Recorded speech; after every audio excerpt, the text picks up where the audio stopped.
L'agglomération Pau-Béarn-Pyrénées, organisée en partenariat avec l'Université de Pau et des Pays de l'Adour, la CCI Pau-Béarn et la Chambre d'agriculture des Pyrénées-Atlantiques, les premiers rendez-vous de l'urbanisme à Pau.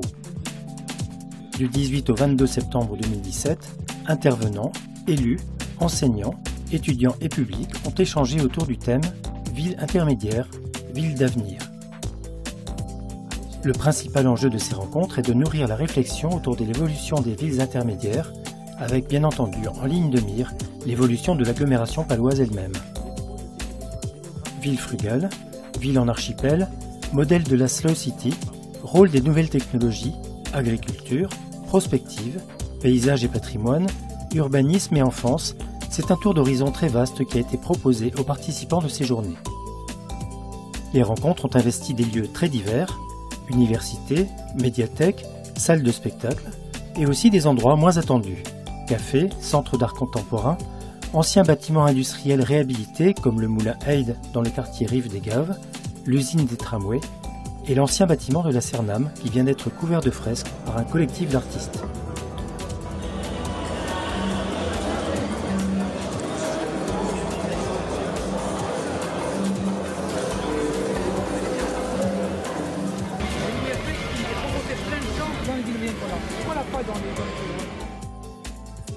Et l'urbanisme, c'était au départ un métier technique il y a 30 ans, qui consistait à traduire des intentions de développement sur un plan. Aujourd'hui, c'est plus du tout ça, c'est un ensemblier. D'ailleurs, c'est un métier qui demande beaucoup de modestie, puisqu'on doit travailler avec des sociologues, des ingénieurs, des architectes.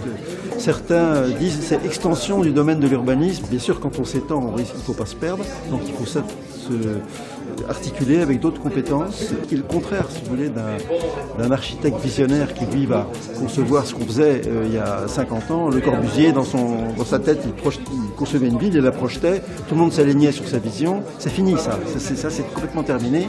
L'urbaniste, c'est quelqu'un qui doit écouter et puis à un moment donné, essayer d'orienter les élus, ou en tout cas de leur donner les éléments de décision, pour qu'eux, ils puissent proposer un projet, le concevoir.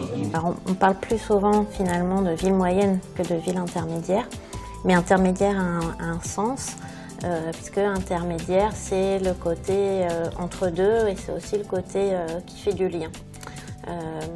Alors, il y a plein de définitions des villes moyennes. Il n'y en a pas une qui est juste, il n'y en a pas une qui est, on va dire, reconnue officiellement.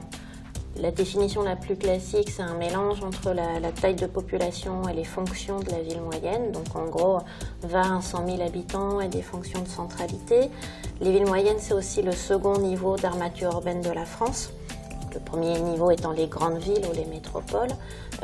Et on a énormément de villes moyennes en France. On a donc un très bon maillage urbain en France grâce aux villes moyennes. On est en Master 2, enfin on rentre en Master 2.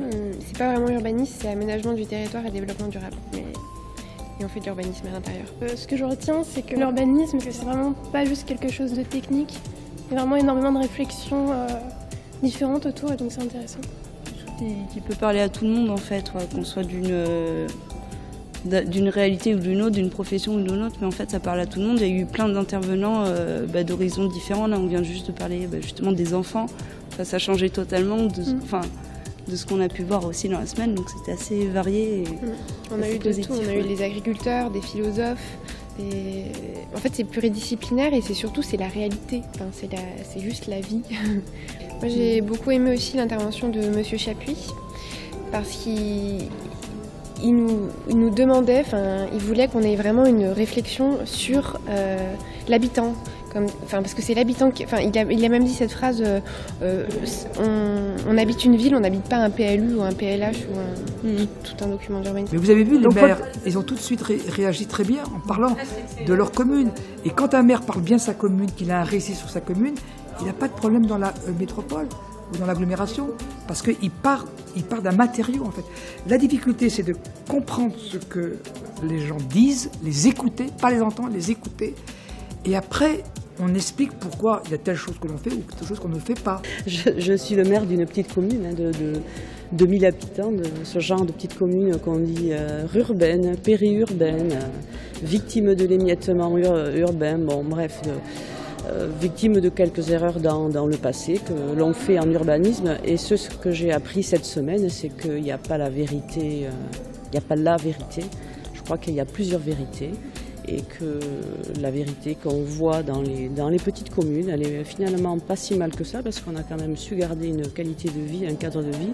De la même manière que M. Brun disait qu'à Pau, dans les petites villes, on a réussi à garder un cadre de vie tellement attractif que finalement on peut être non pas en concurrence avec les métropoles, parce qu'on va perdre, mais qu'on est mieux quelque part. J'ai toujours pensé qu'on était dans un territoire positif et un territoire gagnant.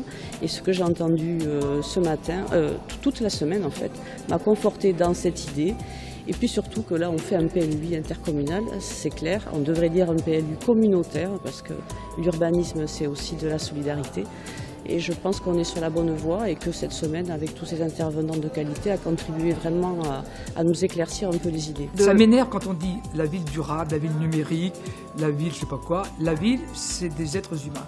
C'est des pierres et des hommes, comme dit Saint-Augustin, parce que les pierres, parce qu'à son époque c'était des pierres, et des hommes au sens générique, et c'est ça qu'il faut bien réussir, c'est ça la question de clé. Donc on a un vrai enjeu aujourd'hui de travailler avec tout ce qui fait ressources sur le territoire, à savoir la CCI, la Chambre agricole, le département sur CAUE, chacun dans la valeur ajoutée qu'il pourra apporter à son territoire. Premier point, mobiliser les expertises et diversifier le regard. Deuxième point, mobilisant les différents lieux de la ville.